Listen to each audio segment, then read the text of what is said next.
last-minute room change. It's great to see so many of you out for this.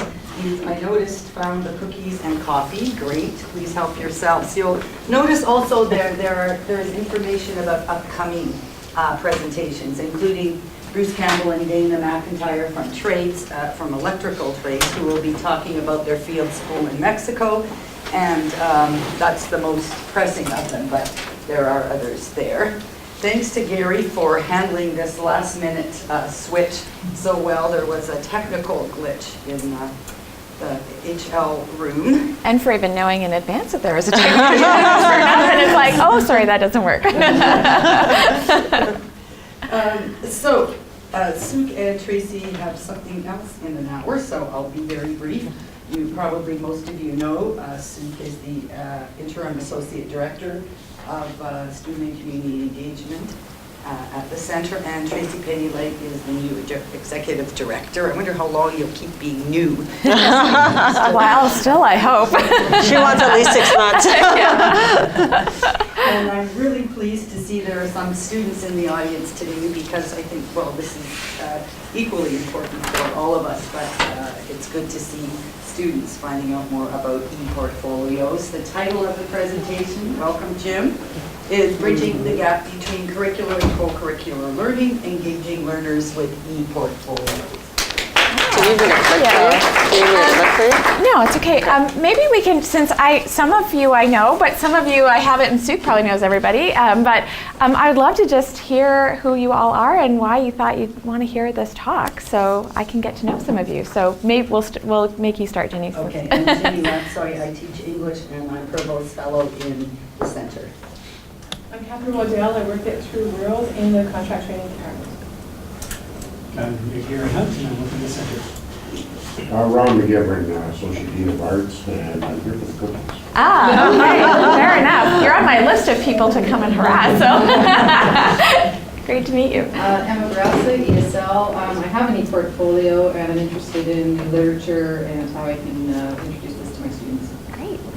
Michael Stanson, ESL. Nice, thank you. Ken Monroe, an instructional designer at Open Learning. I'm a student. I just wanted to know. And you probably have a name. Oh, Kylie. Hi, Kylie. I'm Kelly Warnock, construction designer at Open Learning. Michelle Harrison, I'm an instructional designer at Open Learning. Francie Ng, instructional design. Melissa Jankovic, instructional design and provost from the Center. I wanted to learn more about ePortfolios, because we're talking about doing them as a department as well. Awesome. And then with the Center. Yes, and Michelle and Melissa here are really important because they've been doing this amazing graphic facilitation, and so I can think of all kinds of possibilities with portfolios. So yeah, it's exciting. I'm Pam. I'm an English student, and I'm Jenny, service learning student. And I don't know what ePortfolios are, so I'm curious to learn. You'll learn today. I'm Emily, I'm a student, and I actually just heard from Pam what was going on with the portfolios, and I thought, wow, that's actually something that I'd really want to learn about. Awesome. Thanks for coming. I'm Julie with the Center. I was hoping to use these eventually for the certificate credentials we do in the office. I'm Brianna, I'm with the Center, and currently we're trying to pilot a project with our engagement ambassadors that I coordinate, where they're developing their own ePortfolios, and part of that is I need to develop my own. So all of the information I can get so I can lead by example is wonderful. Brianna's going to keep us honest about what's actually happening on the ground with the engagement ambassadors. Do you want to go next, Heidi? Yeah, sure. Heidi Malvik, and I'm with student engagement as well. And as Julie and Brianna have already mentioned, we have a number of programs where we're looking at integrating ePortfolios into them. So definitely something I want to make sure I'm on top of as well. Alana Freymeyer, also at the Center, and my interest is how do we take it out into the community, and so that our community engagement side. I know you, Jim, but everyone else might not. I'm Jim Gatesford, aside from being white, I'm Dean of Arts. Awesome. Great, well thanks everyone for coming. We thought what we do today is, give you just a brief overview of where we see ePortfolios fitting within the broader context of 21st century learning, and really I think what's important about ePortfolios is that it's all about students. And of course, everything that we do here is all about students. But I think this is a very particular student-centered approach that I love. And when I say student, I don't necessarily mean traditional, university-age students, but learners more generally, right? So we're all, as Brianna said, we all can have ePortfolios and continue to learn. Tell you a little bit about some of the work that I've done with some colleagues in the US around documenting learning with ePortfolios and where some of the framing for this approach comes from. And then we'll shift to sort of what we mean by bridging the gap when we allow students to document learning that happens across contexts, and really I think helps to illuminate what a learning career looks like. So it's not just about and I think certainly my students think often about, I'm in this course, I must do what's necessary for this course, and then I step out into the next classroom and I do what's important for that course, and then I go to the next classroom and I do. And ePortfolios really opens up an opportunity for students to think about what does that learning look like in the context of their broader learning career, and also how can they make connections between and amongst those various learning experiences, some of which happen in the classroom, but lots happen outside the classroom too. And I think this makes more visible that learning that happens in different contexts. And then we'll talk specifically about how we're bridging the gap in 2 programs in the center, and how that points to, I think, an opportunity for students to author their own sense of self-identity. And I think that's really important. So I think that there's a lot going on in our current context, and I'll just point to a couple of things that I think are significant, but obviously globalization, and I think one of the things that is neat about TRU is the international focus. And so we have international students in our classrooms and who we're colleagues with, and I think we've got their perspectives coming in, but we're also surrounded by this globalized context more generally. We have access to that information 24/7, it's on our devices and everything. And we were at University of the Fraser Valley earlier this week, and I was talking about portfolios and learning outcomes, and one of the examples that I showed was a student in my Women's Studies 101 class who was asked to, we were doing a culture jam. I don't know if you know what that is, but basically you take an advertisement or something and you subvert it to sort of think about it in a different way. And her culture jam was on a Bell ad that was part of the Sochi Olympics campaign. And in that ad, so the unit in the course was on gender and sexuality, and in the ad, there's a brief moment where you have 2 men embracing on a couch. And so the idea was that this was sort of celebrating inclusivity and that sort of thing. And she had a real problem with that, and she said, we ought not to use people's identities to sell phones. And I thought, and so her subversion of the ad included lots of pride parades and flags and interesting things. And I thought that's really neat, because not only did she address the issues of gender and sexuality, but she also took up a globalization issue. And that was not a requirement of that particular assignment. We did do the globalized world later on in the course, but this was early on, and I thought, okay, so these are issues that are present for students, all of us, all the time. So I think we really do need to think about how globalization is impacting how our students understand and see the world, and where opportunities for us might be for them to make those connections across contexts.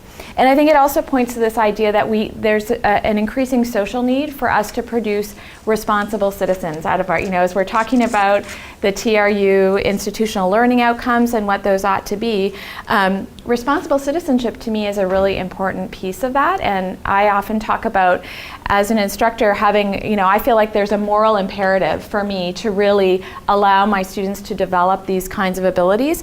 And this is from an article in Forbes magazine from August 2013, where, the authors, sort of state that, we need to get students feeling comfortable and able to relate to the world beyond that in which they're living and studying, right? And we need to pay attention to those issues. And I think if you think about maybe in BC it's LNG or lots of, I actually thinking about, is it Burnaby Mountain where the protests are at the moment? How do we understand those various events? How do we understand our place within them? Where are there opportunities for us to weigh into those conversations? Where are we giving students opportunities to learn knowledge, skills, and abilities that will help them to be able to participate in those conversations one way or another. I think that's a really important piece for us today in higher education that ePortfolios can help with. And of course, and the students here may agree with this, right? I think our students do come to university today because they are thinking ahead to what career will I have. And that's of course an important thing, not something that was true when I went to university. Back in the Middle Ages when I went, I sort of went to university thinking, well, it seems like a good idea, and there was, of course, a sensibility around, that was higher education. Not everyone did go to university or college at that point. And that's changed so much, I think, for our learners. They have intense pressure. I don't know if you agree, Kylie, but to think about what am I going to do with my life? And I certainly have had lots of experience working with students who are very anxious about that and are unsure. And while we were at UFV this week, what was great about the event was they brought students in to talk about, what were they getting out of university? And they had some high school students and some university students there. And the number one thing that they talked about was following their passion and being able to identify that, and the teachers that had helped them to identify what they were good at and what they liked. And all of those students for sure were thinking about jobs afterward. But what was at the heart of what they were doing was what they were passionate about. And I thought, yes, that's what we need to do in higher education, right? We need to open up space for you to explore and find out what that looks like and to develop abilities in those areas that you are passionate about. So ePortfolios, I would advocate, do that.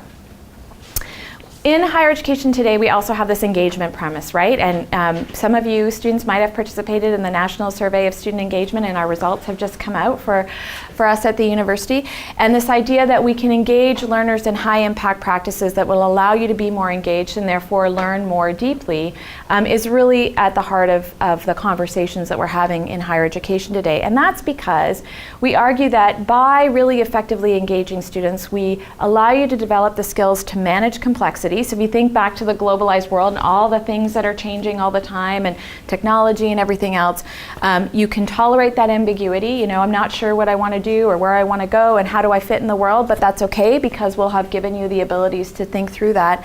And that you'll be able to work with people who come from different backgrounds and perspectives, which I think is really important. That idea of how do we value others, right?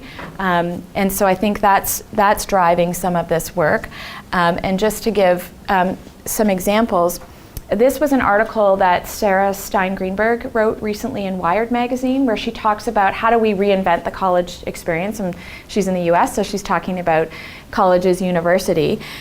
She's the executive director of Stanford's design school. And I really liked what she has to say about the opportunities there might be for us to reinvent that experience for students. Should we get rid of first year, second year, third year? What kinds of pathways could we open up for students? How could we engage students in different kinds of learning throughout their learning career that's not seen as 4 years? And we had this conversation again at UFV this week. Should we be thinking about K to 16 instead of K to 12 and then university, or what? I think there's lots of opportunity.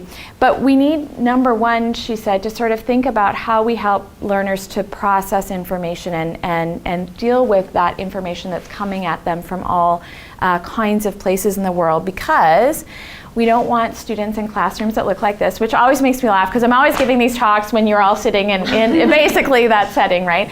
We're really bored. We're just here, taking in information. No, we want you to be able to sort of unpack what you're learning and think about how it connects to other things, because we don't really want students who are really excellent sheep, right?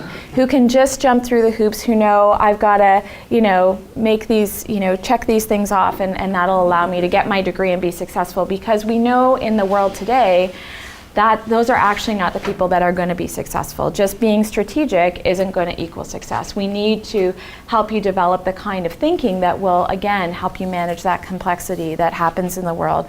And I think portfolios open up a lot of space for that. So this is an ePortfolio, or a screenshot of the portfolio of a student from Northeastern University who's in their College of Education, so studying to be a teacher.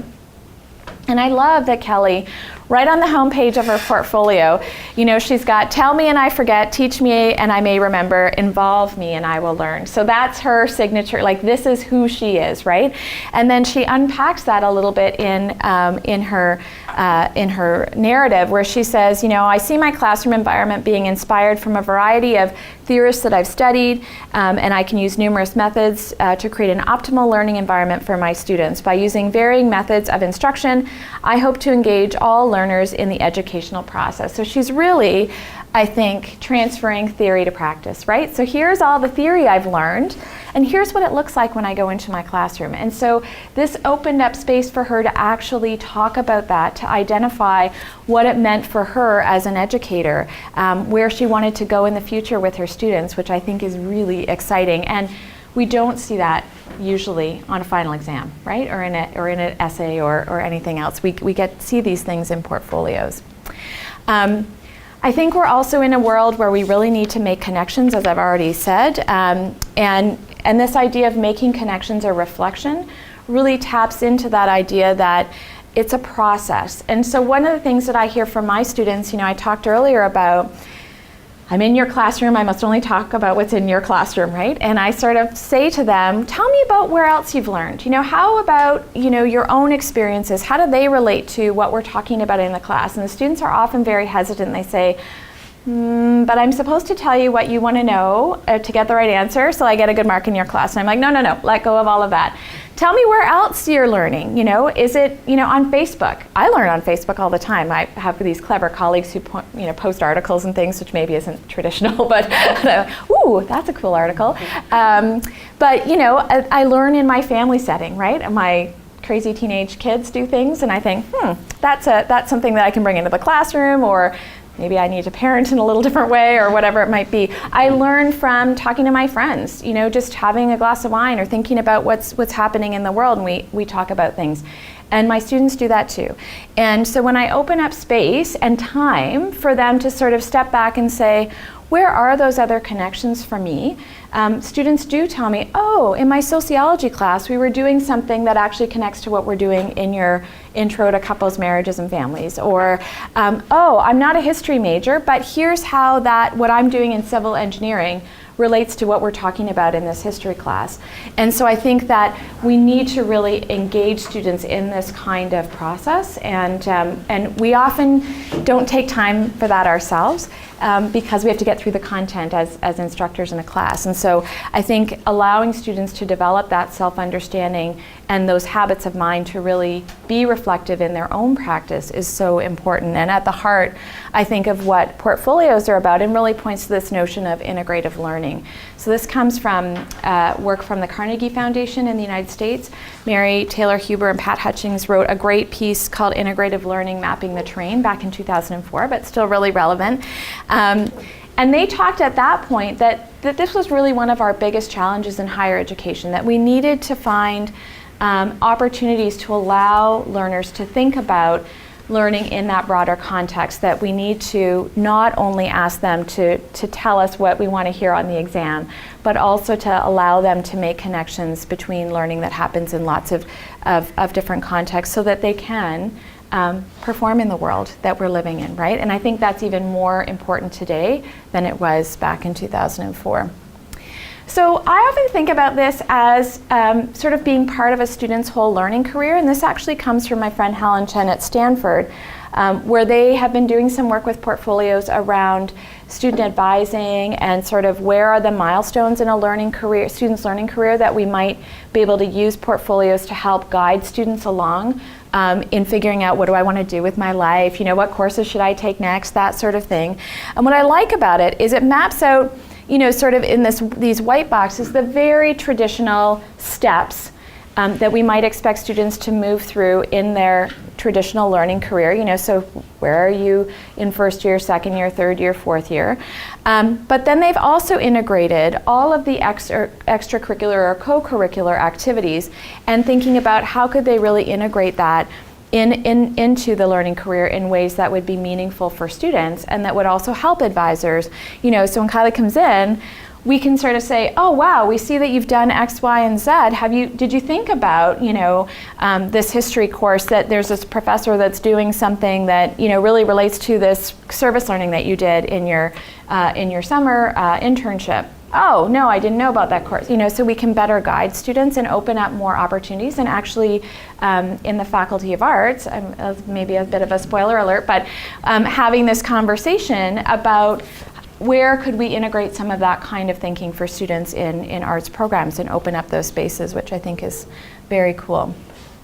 So the whole idea of documenting learning with portfolios gets fleshed out in these books. I feel it's not shameless self-promotion, but we did, in lots of work with institutions in Canada and the US, start to recognize that there was an implementation framework that we knew worked really effectively, but that most of the folks we were working with were missing pieces of that framework. And so we wrote it all down in these books and sort of flesh out why we think documenting learning across that career is important.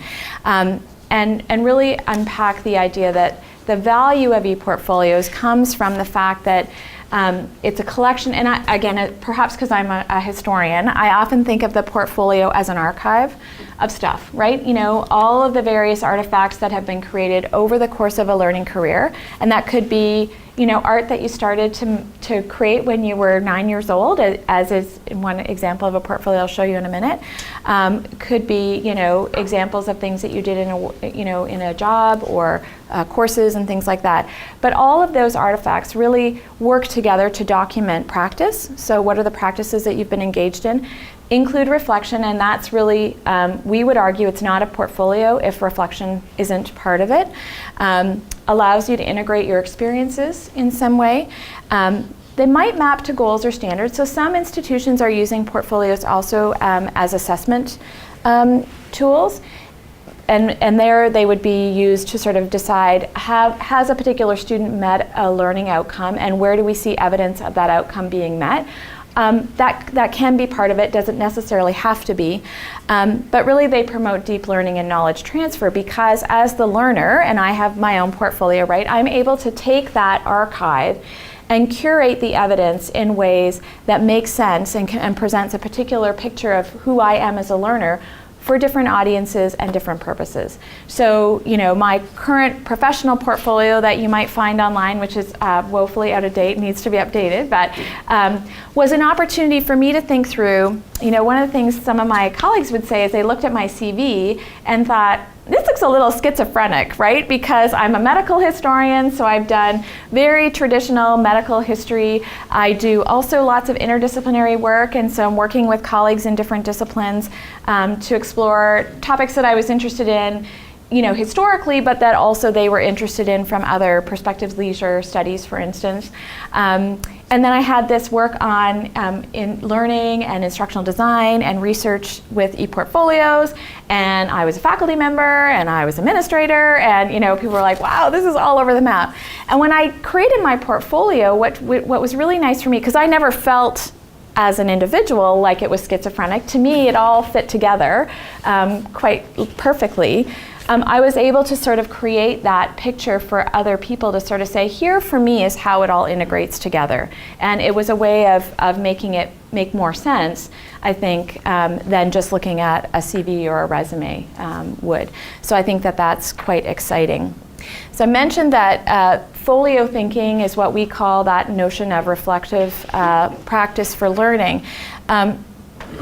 Is really what makes us learners, I think, and we need opportunities to develop that kind of ability. One of the things that we've done in some research is we noticed that students early on in their careers at university aren't particularly good at reflecting on their learning. They tend to say things like, I had this experience, or I work really effectively in a team. So where's the evidence that you work really effectively in a team, right? Show me and demonstrate how you know. And we need to provide opportunities for students to learn and develop those abilities. And so this is really important. And I think for all of us thinking about how we might use ePortfolios in our various contexts, whether it's in the center as part of a co-curricular sort of activity, or whether it's in a curricular setting, we do need to just not assume that students will come in and be able to do this really effectively. And Carol Rogers, who wrote about John Dewey and reflection, identified that there were really 4 key criteria to reflection. And first, it's a meaning-making process. And so I would say any kind of reflective activities that are designed need to include all 4 of these criteria in some way.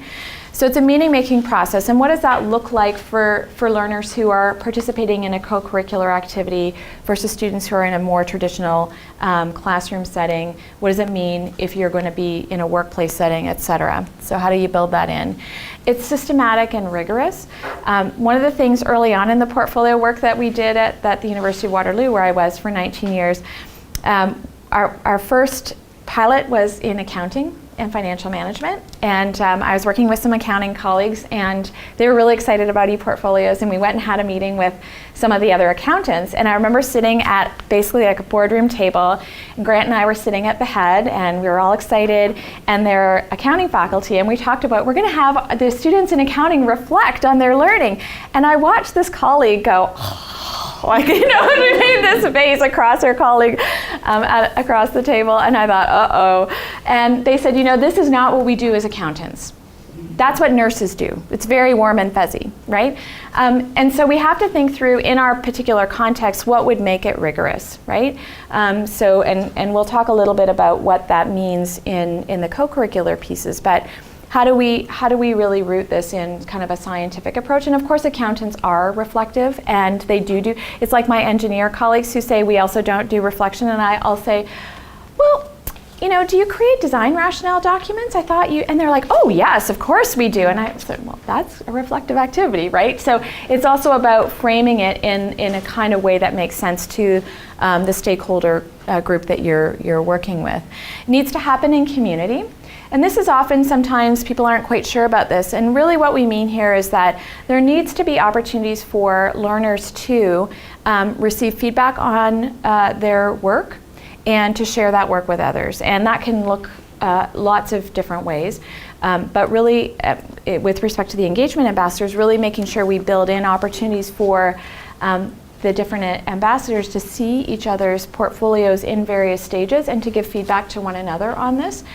When I'm using them in a classroom setting, I always build that in. They have to do some kind of peer review of each other's portfolios so they can kind of see what's Heidi putting into her, oh my gosh, Heidi thought to put this in her portfolio. I would never have thought to do that. I haven't had the same experience, but maybe I can use a different experience that I've had and do something similar. And it's really empowering to sort of see other people's work and be able to comment and to get comments on your own as well. And then it requires attitudes that value personal and intellectual growth. And so that won't come as a surprise, since that kind of language has come up earlier in the slides, where we really sort of say there's no right or wrong answer.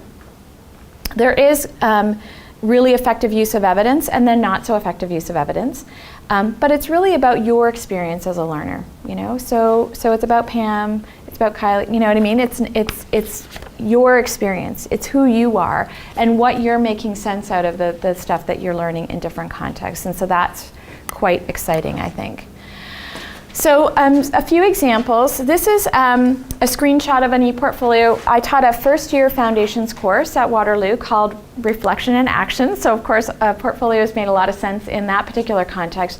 But it was a really rigorous academic course, and we designed it for students coming into university as a foundation course where they would engage with, frankly, quite complicated academic material. So they were reading core text. So if you've ever heard of a great dialogues course with core texts, they were reading those and thinking about where did reflection and action come to play at those different texts, and what did it mean to them to read those texts and be first-year university students. So how did it connect to life as a university student, and how could they develop sort of foundational skills, so communication, research, those sorts of things that were built into that particular course.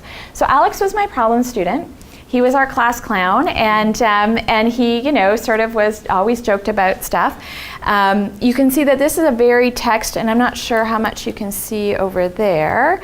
on your side, but very text heavy. The students did weekly reflections on the readings and how it connected to what was happening for them in university. And so there were some requirements about what I wanted to see in the portfolio, and they were putting stuff in all through the course. But then they had to frame it overall. So what he does, and you don't see here, is he connects it to a service learning experience he had in high school, and how in reading the text, so they read Homer's Odyssey, Augustine's Confessions, Descartes' Discourse on Method, and then Hannah Arendt's Eichmann in Jerusalem. These are very heavy texts if you've not read them before. That was the first year? That was first year, first semester. Let me just say his weekly reflections were often not all that deep, right? He'd spun them off at the last minute. Very clearly. He really wanted to talk more about how he'd learned that eating pumpkin pie all weekend long around Thanksgiving for every meal was not an effective choice, and upon reflection, his action in the future would be something different. But by the end, he got to this point, where he says, thanks for the specs. So he talks about how he gained new lenses through which to see the world. Go Transformers Go, that it was and of course it was at a time when one of the Transformers movies came out, so this was really important to him, but where he could see that this had been a transformative experience for him and where he might want to go in the future. So that was at first year. I mean, I've kept in touch with Alex. He's now doing an MBA at Dalhousie. He's continued to develop, but it set a foundation not only for the skills and abilities he'd need to be successful at university, but also for learning as a reflective practitioner moving through his learning career, which I thought was really, really exciting. This is an example from actually the first course I ever used portfolios in, a history course that was called History and Film, and students lovingly referred to it as Monday Night at the Movies. And so, of course, took the class thinking this is an easy elective, I'm going to get a really high mark, and the chair calls me and says, I need you to make it a little more rigorous. And I thought, uh-oh, how am I going to do that? And I framed it around, so I taught it as Cold War America, because there are lots of great films on that particular topic, and framed it around having the students develop their ability to think historically, because it seemed to me that whether they were history students or not, they could use that kind of approach and would be using that approach in other academic contexts and other contexts generally, and so could transfer the learning that happened in this course to another context. And so that's where I mentioned the civil engineering students talking about here's how we do thinking historically in civil engineering. And so Chris talked about, and in his case, he was a history major, but he got to this point where it's more than just books, because of course students learn that history is about reading books and about stories of the past. And he said, I think if we take a more holistic approach to the past and think about not only the primary sources, but also the secondary sources that we're using, we can get a different picture, and we can come to a different interpretation of the past. And that was a big bottleneck for students, is that history is interpretation. It's not, there's not one right story. And so I love that he connects it to other classes that he was taking, but also had been to Europe and done some other kinds of travel that he could start to make connections in. And that would never have been visible in a final exam, right? So I just would never have seen this kind of evidence. Quite a different portfolio from SUNY Stony Brook. This is a portfolio that is more the student's entire experience at everything, right? So this particular student, Ida, has not only included courses and things that she found very useful in her learning career, but she also talks about her volunteer experience, some real-world applications for her courses that she had taken. And what I love about her portfolio is that she includes a gallery. She's actually an engineer, but she has a gallery of her artwork. And her first piece is from when she was about 9 years old, and it follows through. Her parents told her she would never be an artist. She was not talented in that way. She needed to be an engineer. I know you probably have friends who are, maybe this is you, mom and dad say you're going to go to university and learn this particular thing. But she included that because she wanted to show that that was part of who she was, and in fact had won some awards for her artwork and things as she developed over time, which I think is quite interesting. So you can kind of see it. This is a much more all of her work that she'd done so far. This is an example from public health.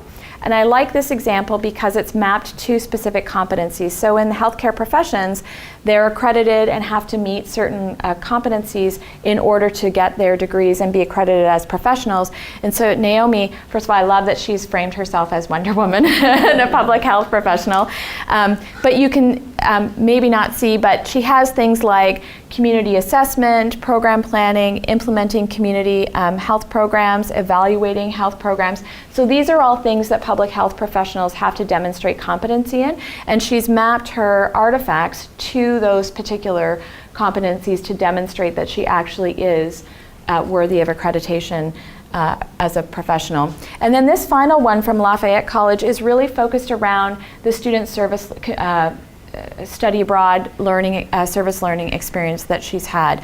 So she frames her portfolio really around those international experiences and what she's learned abroad and how that connects to her experience at Lafayette. So very different.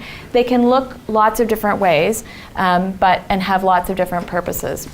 So we'll tie a little bit now about what that looks like at TRU as we've been trying to think about bridging the gap. Yeah, so how many of you besides the center staff know about the co-curricular program here at TRU? Okay, so a few of you, good. So a couple of years ago, here's a little bit of context. You guys will have to excuse me because I'm really I've had jaw surgery, so I didn't have a couple of drinks before I got here to kind of ease a little. It's jaw surgery, so I'm slurring. I'll stay back so I don't spit at anybody, especially you, Jenny. So that's kind of that piece. But so a couple of years ago, when the center came together, one of the initiatives that they gave us was to look at co-curricular programming here at TRU. And when we took a step back and looked at what is it that we do in the center, and it's really making sure that there's some transformation of learning for our students, there's some cognitive development. So we took a group of students and embarked on this research across Canada, and we had ethics approval and everything for it, and the students were extremely keen. And what we saw over the last decade with all of the major post-secondary institutions across Canada is they jumped on this whole co-curricular piece really quickly, and without putting any thought into what is co-curricular and what our students, what are the things that the students need to learn. And so what we saw across Canada, and people were now putting the brakes on co-curricular and taking a step back and saying, what is it that we want our students to learn? But what we saw in the last 10 years is that people created this software, an inventory of all of these co-curricular activities, and without any definition to what those are. So I went and score kept at the Wolfpack basketball game. Well, that's a co-curricular activity, and Coach, Scott Clark is going to say, "Yep, you did it," so it's valid. And I think for us at TRU, it was really important to take a step back and say, what does co-curricular learning mean to our students, and what do we want it to mean in the context of this institution? So we took a read through the academic plan. I think I've memorized that document. And then as well as the strategic plan. And they talk a lot about co-curricular in terms of the learning of the student. What is it the students are learning outside of the classroom? We were also situated, myself, on the Learning Outcomes and Assessment Advisory Committee to start to look at that conversation around learning outcomes. So taking a step back, that it's not just in the classroom, but where's that learning for students exist outside the classroom? So we started this whole process, and then I want to flip to the next slide. What the students came up with is to say that the whole question came around extracurricular, what is that? Co-curricular, and then what is that academic engagement? And I think typically people look to define it, it's inside the classroom, it's for credit. If it's outside, it's all of that extracurricular stuff. And so for TRU, the students thought it was really important to say it's both, that outside the classroom is learning, and there's academic engagement that's linked to it. So the students came up with this definition, and I'm really quite proud of it. Co-curricular programs are non-credit educationally related programs that are specifically oriented towards achieving established learning outcomes through leadership, assessment, and self-reflection. So over the last 2 years, as we've been finishing off this research and our center has kind of come together, we have our new leader at the helm, and stepping back and looking at our strategic direction, we may bring those students back and tweak that definition when we look at how ePortfolios and that reflective learning kind of plays into it. So that's how the students kind of framed co-curricular for us. So then we decided to say, okay, so how do we want to pilot these projects? I think yeah, go ahead. Yeah, and this is, again, part of, we think, the whole learning landscape. So it's kind of funny that well, maybe not, but that I'm here. And this is work from 2006 that I was doing with some colleagues, which is actually very much in line with the slide you just saw around, where do those things come together, because we thought that the portfolio would be the space that would facilitate that coming together. So we're doing that here. Yay. Without knowing it. So I told you about that research project that we did. And so what we did is, and there's a bit of a typo there, but there's two pilots, there's three actually. There's one with engagement ambassadors, and there's a co-curricular on undergraduate research. And the other one is, it's on peer leadership programs across TRU. So we picked the three intentionally. The co-curricular and undergraduate research is done as basically workshop style with some real hands-on learning for the students while they participate in workshops. The peer leadership one looks at the breadth of the across campus of all of the peer leader programs that we currently have, and it's about bringing the students together in a research so that they wanted to feel a sense of community and start to interact with one another, whether I'm a study abroad ambassador or if I'm a Aboriginal mentor, and start to bring them together and start to reflect on their learning and do those pieces. So we came up with some curriculum in the classroom that really looks at them starting to share what are those kind of core competencies that we want our peer leaders when they walk away from TRU to have, as well as what are those pieces that undergraduate research, if they want to be involved in undergraduate research, what are those core competencies that we would like to have. So we've engaged faculty in this process as well as staff, and it's been great. So the pilot is still going on, but this just gives you kind of, Tracy talked a little bit about it, like what are those skills and practical hands-on experiences that students need to go through. And we can send this information out after so that you guys have. But developing the outcomes, what are some ways that we want to assess the work that we're doing? What are those tangible skills that students, when they leave here, whether it's in peer leadership or undergraduate research, that they can say and that they can speak to? Somebody said to us the other day, I think somebody from the Faculty of Arts say, I don't say undergraduate research to first or second year students because they're like, oh no, thank you, right? They talk about examples of going out into the community and working with others, and I think that might even trigger. So it's being very conscious of the language that we use. Which one is this? I think it's back to you. Oh, well, I mean, This who is is back it? to you. I thought you were going to say Yeah. that. Obviously this idea of bridging the gap is really about opening up space for learners to make those connections and making it more explicit. And I guess that's why I get so excited about, and why I love the co-curricular programs that have such clear learning outcomes identified with them, so that we can allow students to sort of say, like, tell us how you're meeting those outcomes. Show us the evidence that you've met the outcome in a particular way. And it's not really about assessment in its traditional sense. It's about being explicit with our learners about what it is they're doing, why they're doing it, and what they're going to get out of it. And then allowing the rest of us to see what the fruits of their labor really are. As I said, it's about collecting and curating that evidence to demonstrate that they're learning in a particular way. One of the things that we've heard from students who have used portfolios for career purposes is that the employers don't always look at their portfolios, but that's okay, because the students go into interviews and then report to us that when they asked me to tell them about my teamwork abilities, I was able to do that because I had already stepped back and reflected on what do I know about working in a team, and I could really clearly communicate to them. Now we know that employers are, I actually think it's quite funny, my daughter got a job at Menchie's when we moved here, and she said, do you know what, they creeped me on Facebook to check me out before they hire, I found out. And I said, well, of course they did, that makes perfect sense. And so we hear that employers aren't necessarily going to look at the portfolios as they're trying to create a short list, but once they've got that short list, it is a space where they can go, and we have lots of evidence of students talking about how that's been a very valuable experience for them. And then it really does allow them to showcase what's unique about them. As I've been meeting with some of the engagement ambassadors about their portfolios, that's been part of the joy of the conversations, is getting to hear from, because they come in and they say, I don't know where to start, what should I put in? And so you start to ask them questions about, well, what about that experience that you had, and what do you think you learned from it? Oh, well, then they can tell you they've got a laundry list as long as my arm of, well, I learned this, and then I did this, and we had one in here the other day that had done a lot of travel, and so had really neat stories about how the first time they ever traveled, they were in the airport, they didn't know where to go, they didn't know how to call, make an international call, so they couldn't figure out how to, and then the student got to, well, I guess that's problem solving, right? Like how to figure out, how do I actually do that? And we often, at least as a historian, I find we don't clearly articulate what it is the students are learning.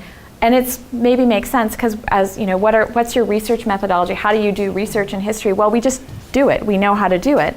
But helping students to articulate what it is about those processes that they really understand and are able to do, so that they can then communicate to others, you know, here's what I know how to do at the end of my degree, I think is so exciting. And sorry, just to build on that too as well with the co-curricular, currently what we've been doing is we engage career education in this process, and so they work with us to go out and do focus groups with businesses and organizations that hire students, and they said those exact same things that Tracy just stated, and it's in the research where they're saying, yes, we look at their resume, we see that they have a degree, but it's those transferable skills, those are the pieces, and that was consistent among all of them. And I think bringing those services into this whole piece and allowing the students the opportunity to work with career education services when they're participating in co-curricular, and how do they begin to articulate their learning. So ePortfolios and then bringing that all into one document it's been exciting to work on.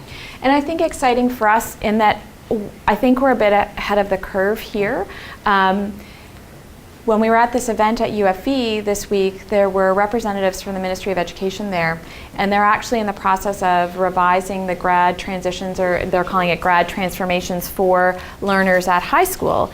And it's around exactly these kinds of things. So I think there's so much possibility for us in terms of aligning what we do from high school to university. And I think where we're missing a lot of evidence is what happens beyond. So we know that students graduating have gone on to a job or been successful, but we don't yet have research in North America. I would say just generally, even around the world, about what happens longitudinally those students once they leave here, which I think is important data for us to collect for our institution to be able to communicate what's the value of coming to TRU, right? Beyond it's a beautiful setting, which is sort of why I came here. No, I'm kidding. She's talking about the mountains. Yeah, so we don't have any examples yet from our engagement ambassadors or the undergraduate research, although I can tell you that there are amazing examples brewing because I've been talking to these students in different programs already.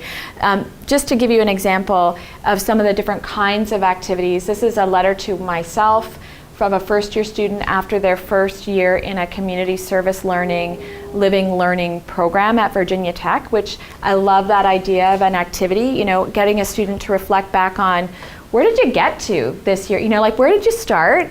You know, and she talks about, I didn't really want to come to Virginia Tech. It was not my first choice. I didn't know about this program. I had some ups and downs along the way. And here's where I got to by the end of this semester, which I think is really fun. And I love in a course setting doing that with students. I get them to capture, what are you thinking about what is doing history at the beginning of the class? And they often say like, I don't know what to write down. Like, whatever comes to mind, it doesn't even matter. And we hang on to those, and then they do it at the middle and end, so they can actually see back, wow, like my thinking has completely changed about this particular, or not. And if it hasn't, why not, right?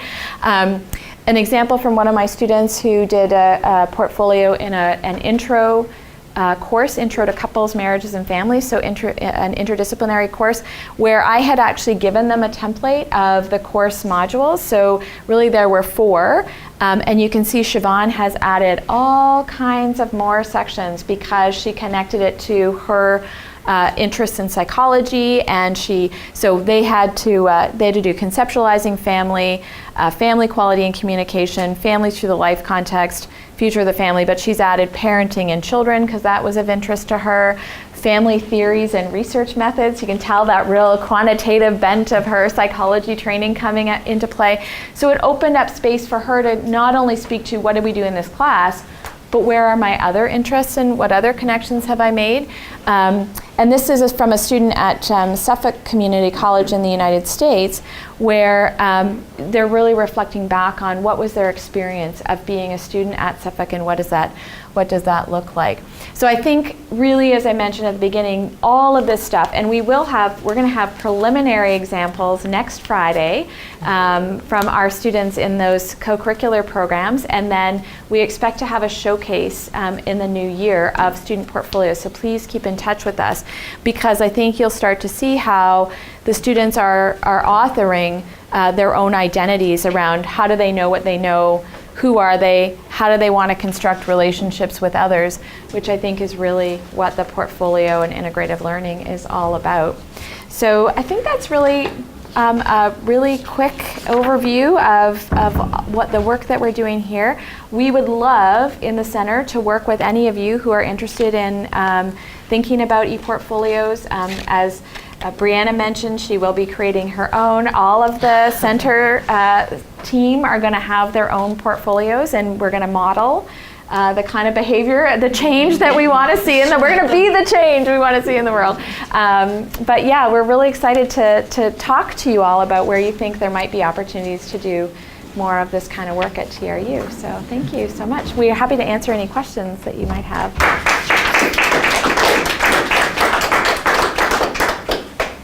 Questions? Comments? A comment. I actually was at an ePortfolio conference last summer, and there were 4 students that actually did the final presentation, a panel, and they all spoke to having, like, the whole process of going through and much of what you just described in that. But there was a young woman who said, you know, I'm an introvert, and I really, really, really wanted a co-op position, and I could get to the meeting, and I would absolutely bomb. So going through this process and actually having the language to talk about myself and having the practice time to talk about myself, especially with that peer-to-peer kind of interviewing and digging for more and, you know, providing details and that kind of thing. She said the last interview that she had, she absolutely nailed it. And the pride on her face, and you could just tell that was transformative for her. So yeah, I'm just an example of exactly that. Yeah, thanks. Other thoughts, questions?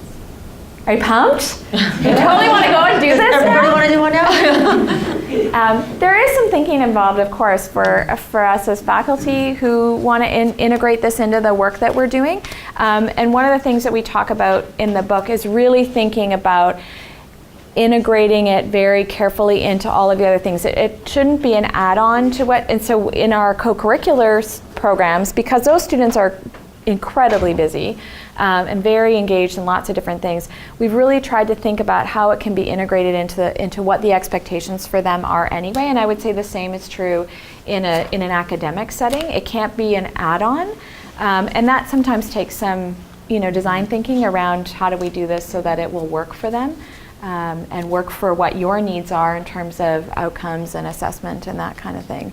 So, Tracy and Sue, would you mentioned one slide being available. Is it possible you could send me whatever would be available for everyone, and I could send it on? Absolutely, yeah, happy to make it available. Great, yeah. We learned a lot. And we have tons more, I have oodles of examples, so happy to share others if that, and around particular disciplines too, because sometimes I have colleagues who say, in ESL, what would this look like versus history versus whatever. So, and the nice thing about the portfolio community is that it is very collaborative in nature, and so there's no need to reinvent the wheel or to start from scratch. We have a large network of folks who we've been working with for a number of years, and happy to connect you with others who might be doing work in a similar area as you. So, yeah, and of course, come to the center because that's what we're here for. Thank you so much. Awesome. Thanks so much for coming.